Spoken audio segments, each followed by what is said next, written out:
We are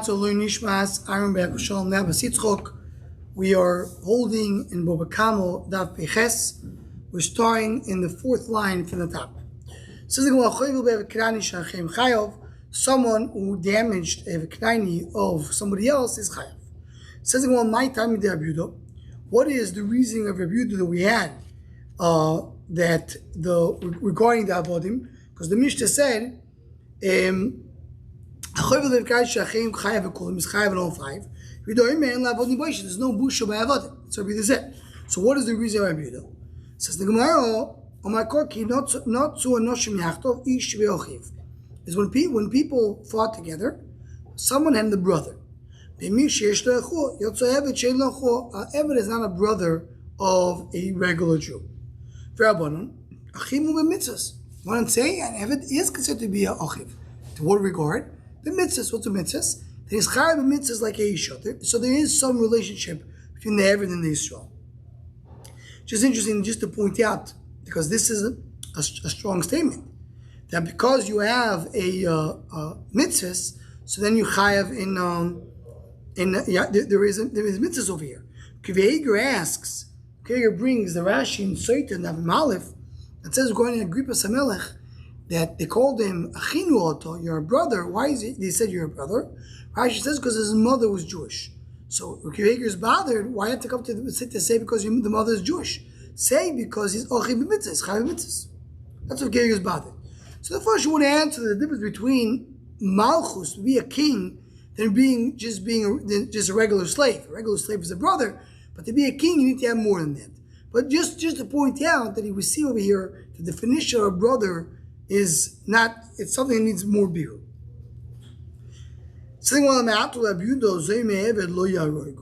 According to this, the Zoimim, the 18 Zoimim of Eved, that wanted to kill Eved, they should not be killed. According to Rabbi Yehuda, that Eved is not a brother, so there should be no Zoimim by Eved. Because it says Achiv. There's a special pasuk, you have to clean the bat, even by Eved. According to this, according to Rabbanon, a slave should be kosher to be a king. Why? Because he's considered to be a brother. This may be your Kiveiger's meaning. You see, the Gemara is comparing Malchus. Something to think about. The time I think she'll ger l'divir hakol. So Gemara says, what about a ger? A ger can be a king. Can't be. Why? A ger's not your brother. Of course, a ger's your brother. The special pasuk about a king has to be the best of your fellow brothers. That's why there is a difference. Again, going back to the point you mentioned before, that's the question. That's the tie against your Kiveiger. There's a difference between a king and somebody else. According to Rabbanon, Eved who hold that a brother, that Eved is a brother, she be kosher leidus. Anybody who's a brother could be an aid. Omar ulo eidus lematzam can be an aidus. Aser eidus kalocher miisha. You learn from Isha. Ma Isha shiru levoy bekol. Isha has a lot of marry anybody she wants. Psula leidus she can be an aid. Eved chain or roy levoy bekol. An Eved who cannot be an aid. It can't marry anybody he wants. Ain't no din shepasul of course pasul ladies. Learn from me, from Eved, from Isha. Says the Gemara, Mali Isha she can aino riuyo lemilo. Well, you can't learn from Isha because Isha can't do bris milah, even though she's not able to do bris milah. But we still have the question. Trying to be Eved shuroy lemilo can do a milah, so you can't learn from Eved from Isha. By the way, Toys asks over here, why don't we always learn Isha and Eved from Isha the whole time? Lo Isha. Okay. Says the Gemara, so what a child? A child has a din milo. He has a mitzvah to be mo. And he's pasul. So mitzvahs. Yeah, but a kotel doesn't have any other mitzvahs. Even that mitzvah is not obligation for him. You can't chayav him. Just basically obligated for him to do that mitzvah. Can you be your right from Eved who is obligated mitzvahs? Isha techiach. That's your right from Isha. She's a mitzvah psuleidos. She's a mitzvah psuleidos. So we're trying to figure out, is the Eved going to be, we want to learn here, is the Eved should be, can he be an aid or not? We want to learn from Isha. So Isha can't do Milo. We want to learn from a kata, but there's no mitzvahs. Says the Gemara, Chazar din, You can't learn from an Isha because she doesn't have Milo. You can't learn from a Katan because they're mitzvahs.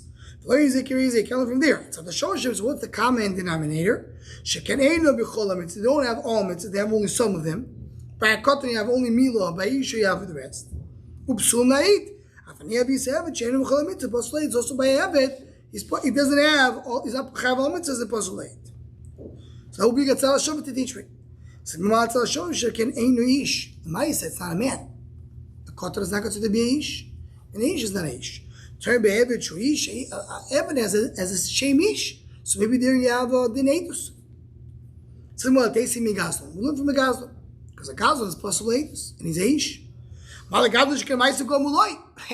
Gazlon, why can he be an eight? Because he is a thief. He did bad things. Turn by Evid chain, Maisa Gomolo, and Evid, what do you want from him? That's who he is. He didn't do anything wrong. You take from Migazon in either a Koton or a Isha, and you say that what the Tzal Rashi points out, they don't do all the mitzvahs, either because they're not obligated or because they are Rishayim. My Makor brings a pasuk. Lo yumsu avos albonim, lo yumsu api avos she'ein lehem chayes banim. It says in the pasuk, lo yumsu avos albonim, you can't kill people based on banim. So the pasuk means that the Gemara is going to point out that a father cannot be killed by his son. The son cannot testify on the father. But you also learn from here, the Gemara says, lo yumsu avos albonim, lo yumsu api avos she'ein lehem chayes banim. Lo yumsu avos that don't have children. Avadim don't relate to the children. So he's saying that you cannot trust, you cannot accept a testimony of a father who doesn't have children, who is not related to his children. If you want to say like the Pashup Shot, that the fathers cannot be killed with a testimony of the son. Say a father can be testified, can die with a testimony of their sons. It says they can be killed with the testimony of sons. That's not the right language. My bonim, you can't be killed by somebody who doesn't have a relationship to his son. Says the Gemara, what's the next part of the puzzle? Children should not be killed based on the fathers. You want to tell me they won't be killed but with children that don't relate to their fathers? Who's going to come to school? This is going to say in a moment. A ger. A ger doesn't relate to his father. You want to tell me a ger cannot be an eight? A ger doesn't have a relationship to his father, but he doesn't have a relationship to his children after he's a ger. If he married a Yisha and they have children, he has a relationship to the kids. But a Heaven has no relationship, not up and not down. You want to tell me that really ger is possible? The Torah should say,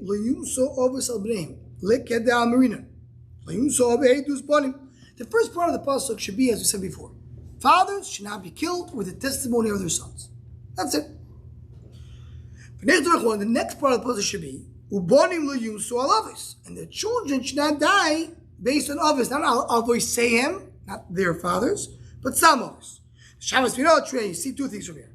First of all, the Pashup Shad, the children should not be killed with the testimony of their father. What's the other thing? Should not be killed by bonim that don't relate to their father. That's why because they didn't say Avishayim. So then you learn about the ger. Ger doesn't relate to his father. You learn from the second part of the pasuk, it can be an eight. The Eved not kavachomer miger. Now you can know about Eved kavachomer. What's a kavachomer? Uma ger dilamalo hu dein luchayis. Dilamalo dein luchayis pasul. Ger doesn't relate to his father, but relates to his son. Is can be an eight. Pasul edus Eved shein luchayis lo dilamalo lo dilamata. Eved has no relation not to the father, not to the son. Ein yudin shei pasul edus. Of course, it's pasul edus. So I know already. So what is the saying? We're saying, why do I have to say two parts of the pasuk? Why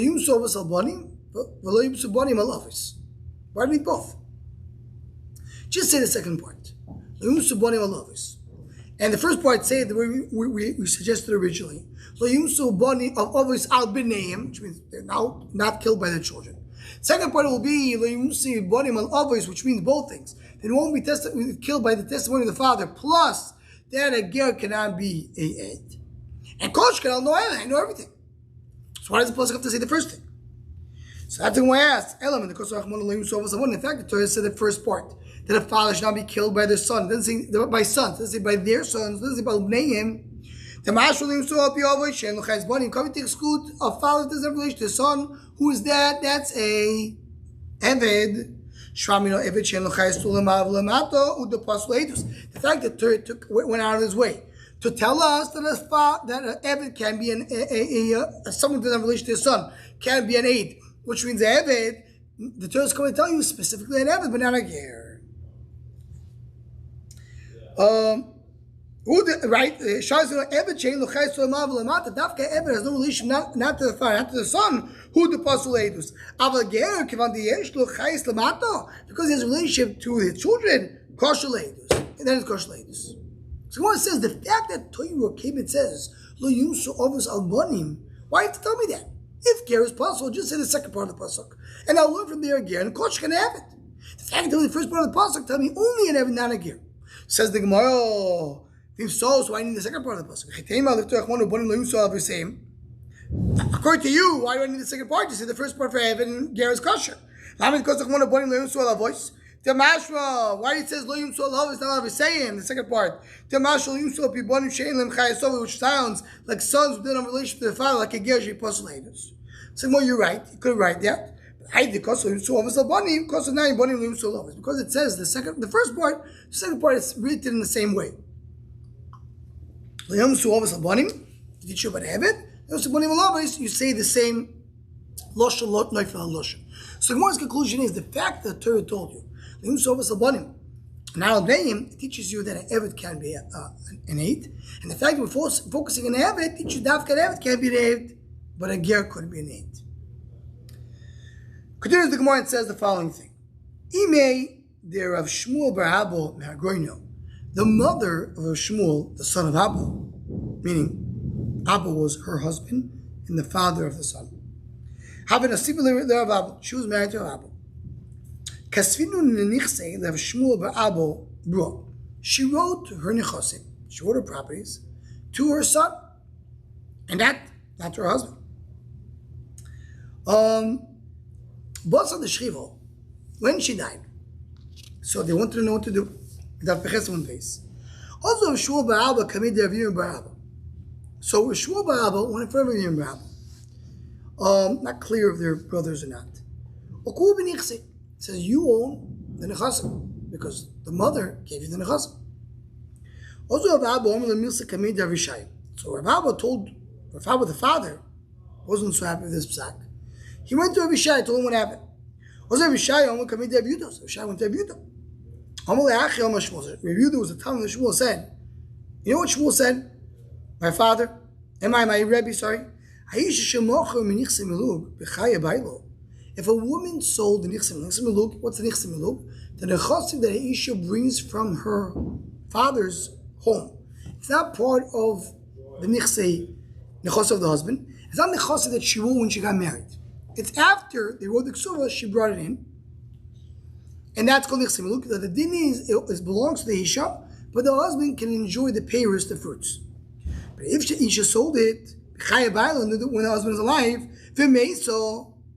and she died, the husband can come and take it out from the lukochos. That's what he said. So they said, so what happened? So the reader said, the Isha can't sell these nechasim. Can't do that. She can't sell the nechasim because the husband comes first. So Rabbi Shmuel bar Abba wants to take the nechasim because the mother gave it to him as a gift. He said no. And the din is that when the Isha sells to anybody, the husband comes first. So it says the one they told the story to Rabbi Abba. I don't know what to tell you, but we have a mishnah that not. When a person writes to his son a nechosir after his death, meaning he says, I'm giving you my properties, but only once I die. The son can't sell because it's in the possession of the father, because he didn't give it to him until he dies. And the father can't sell because the son has the right to it. If a father did sell, it's sold only temporarily until he dies. Once he dies, the son gets it. If the son sold it, the only time the lokach can have it is until the father dies. And the lokach doesn't have it, until the father dies, the buyer doesn't have it. But once the father does die, then he does get it. Even though the son, now the Gemara is going now one more step into the thing, meaning the son sold the nechasim, right, before the father died. The father dies, the lokach gets it. That's the mashmos of this Mishnah. The Gemara goes and says, what happens? Is that only when the son is alive? You could say almost like a migoy. Migoy, the son could sell it now that the father died. He can sell it before, and it's chal now. What happens if the son died before the father died? So the more of the mesa ben mechayav, even though the son died before, it never came to the son, he still could sell it. That's the words b'daik. And more goes on. Who is the mandom that holds that the son who doesn't have the right to the field yet, it's not his yet. It's not his until the father dies. He can still sell it. It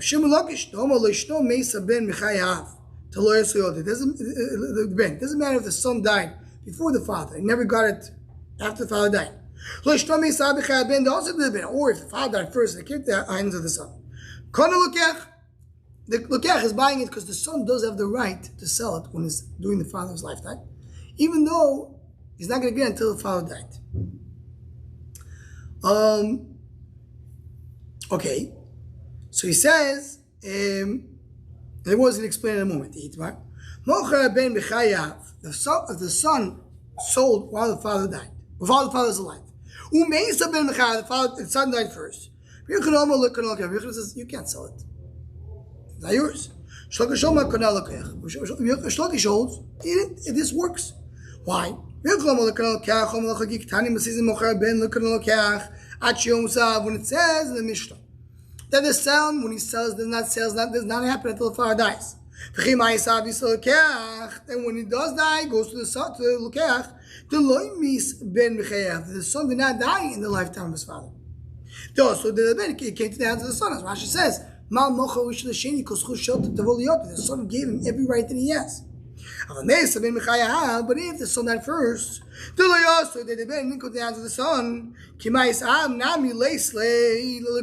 the father died, he still doesn't have to look out. Just however, you see, Mamash a bigger, longer arichus here in the Gemara to come and explain. Mamash seems like again and again, they're always pointing out the same point. But what is the nekuda? What's the Mamyuch's shito? The father gave the son his field. He said, you're not going to be able to use it until I die. So even though the father right now has only a right to use and enjoy the field, not the actual ownership of the field, it's called kinyan peirus. Peirus means the fruits of the field. That's what he can enjoy. So kinyan peirus is like kinyan guf. It belongs to the father. So the son can't sell it right now. So if the father died first and then the son got it, so the son sold every right that he's going to have. But if the son died first, he never got it. Shmuel says the buyer did buy it.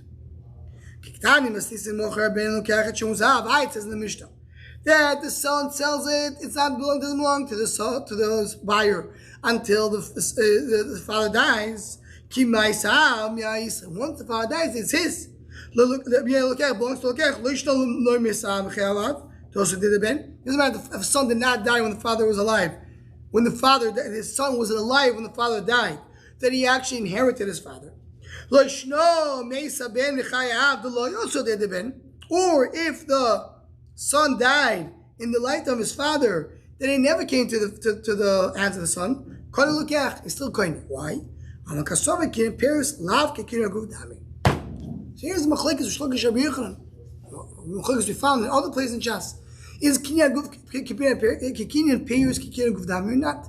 Someone who has only the fruits of the land, only the benefits, is he considered to be the owner? Rechon holds he is, and therefore the father cannot sell. And therefore the son cannot sell because it belongs to the father. Shlokish holds he's not, so the son is the rightful owner. Actually, the more says, whatever he's selling, it's his. So now that was more brought as almost like a side point. Right? The more brought, Shlokish is pretty. We're saying now that we're holding like a Shlokish. Everybody in our sugya holds like Lakish. You know what? That the son has the Kinyan Paris lav Kinyan Guf. If you hold the Kinyan Paris is like Kinyan Guf,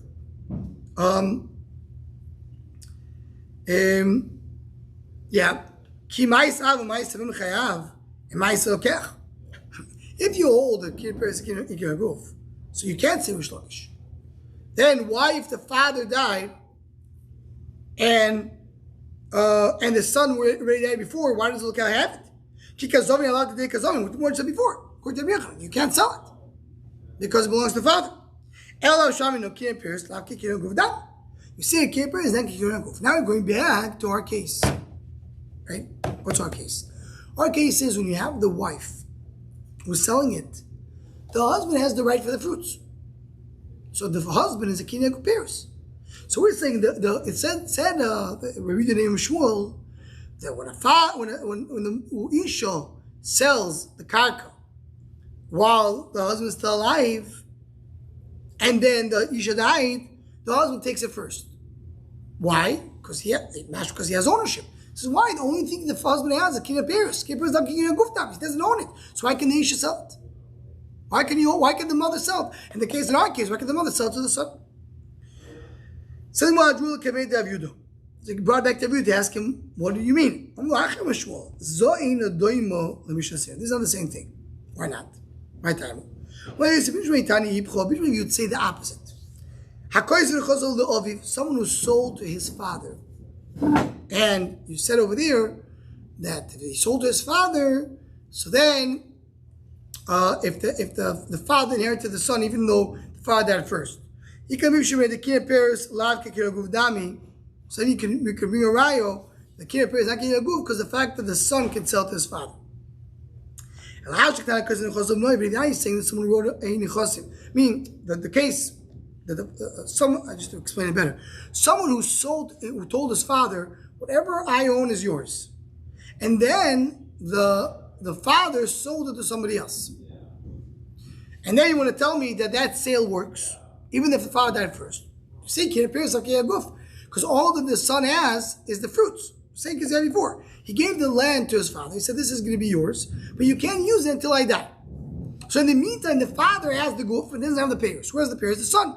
If the father sells and he dies before the son, you say the sale works, right? Because the payers of the son is now Kinyan Guf. In other words, exact same case we said before. Just instead of saying that the father gave it to the son gave it to the father. Because when we talk about the case father to the son, should the royal Yorshu? So that's different. The son is right to be Yorish's father. That's the normal way, that the son is inheriting his father. So it's like this. Usually when the father gives to the son, it could be the Kinyan Paris. Usually when someone gives to somebody else, like a husband and wife, and someone who owns the payers, Kinyan Paris, Kinyan Guf. But when the father is giving to the son, and he knows the son's going to get it anyway, he's just telling him, right now I'm giving it to you, right now. You're supposed to get it to me when I die. Right now I'm giving it to you today. So the son already has the guf. The father has the payers. That payers is diminished because it's anyway going to the son. So it says the Gemara, to bro yoris abba leris bro. 1 second. The same with the son is supposed to inherit the father. The father inherits the son if the son died first. Elo, and why he's saying no? By the sons, yes, he needs to inherit him. But now he's not the only one supposed to inherit him. He has other kids. This father has 3 kids. But he wants to give all the chosim to his oldest. Doesn't want to give to the other 2. So he writes, I'm giving it to you. So he's doing it differently what's supposed to happen. It's supposed to go to all 3. Now it's going to go into 1. So it's not, you can't say it's royally Yorsha. The same with the father. What happens is usually when If his son died, the brothers will inherit it, and he wants to give it to the father. Or he wants to make sure that his brothers will never get it. So, what do you see over here? So, the Gemara says it's the same thing. It's not royal Yersha, so why should it be any different? No. The difference is because it was the father. Because of Takanas Usha. There's a special Takana by your husband. Husband is different. By a husband, there was a special Takana of Chazal that the husband inherits the wife even though she sold it. They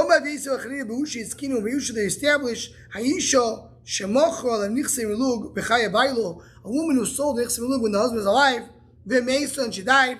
Habal Moitzi Miyad Lakuchas, the husband can take away from the Lakuchas. It's a special thing by Yusha. So it's a special din. That special din is different. Mashenkin, a regular person, shaking a father giving to the son, now we don't have a special Takana Zusha. So you want to bring me a right? Oh, you see, the kid appears is not kid aguf. Yeah, normally kid appears is not kid aguf. But by a husband, a special thing, he could do it. Rashi says that the Apka the Baal may lucky aguf dami. Baal benich seishal more abundant shibud, more made a stronger shibud. Shum able the Apka kolkach which is considered to be the first buyer. It's the special thing to cross Usha. After the Kakav, the Toys asks, what is read the quoted before Shmuel saying this? It's the Kodesh Usha. Why is Shmuel saying it? Push-up shot, without going into the discussion of Rishonim, Shmuel was saying it, but it was relying on the Kodesh Usha. So Toys brings that, okay, well, let's leave it aside. So what is the Gemara saying right now? So the Gemara says the Kodesh Usha is different. And that's why when the mother of Shmuel Barabba gave him his lechasim, comes the husband and takes it out. He had only kid Paris, especially the Kodesh Usha, the husband takes it out. I also said the same thing. Come, Eidim, and testify. This person divorced his wife and gave her ksuva. Says in other words, Rashi says, what is it? First of all, we find it doesn't look right because she's still there. They're still married. Rashi says if they were divorced,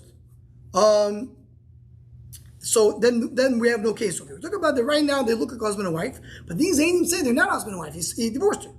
And you find the Zayim. Rashi says if anyway she's divorced, so they didn't want to lose her for anything.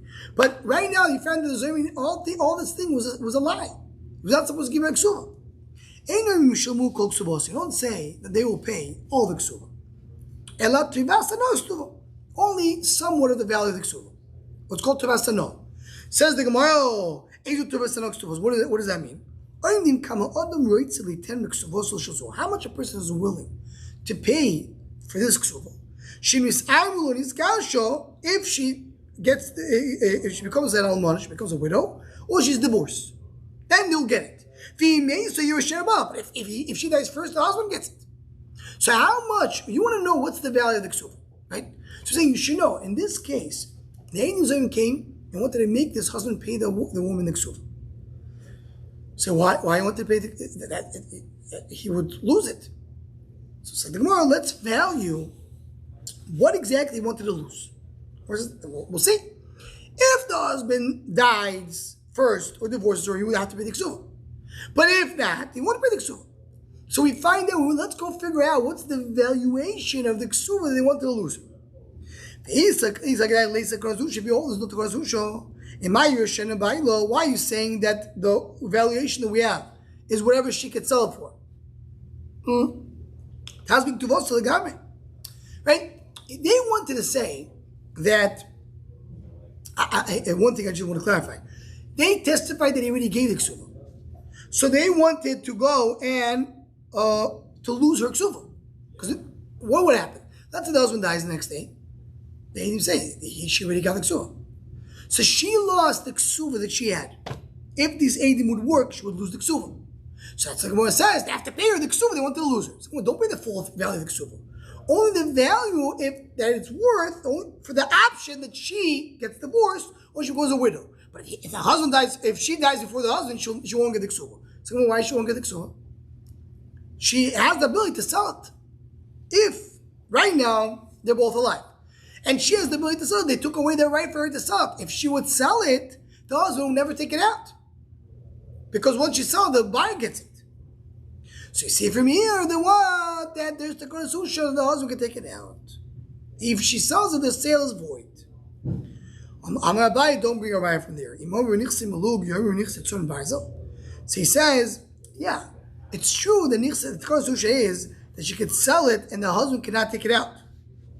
But Nichse Tzon Barzel, which was written in Ksuva, what is the main difference between Nichse Milug and Nichse Tzon Barzel?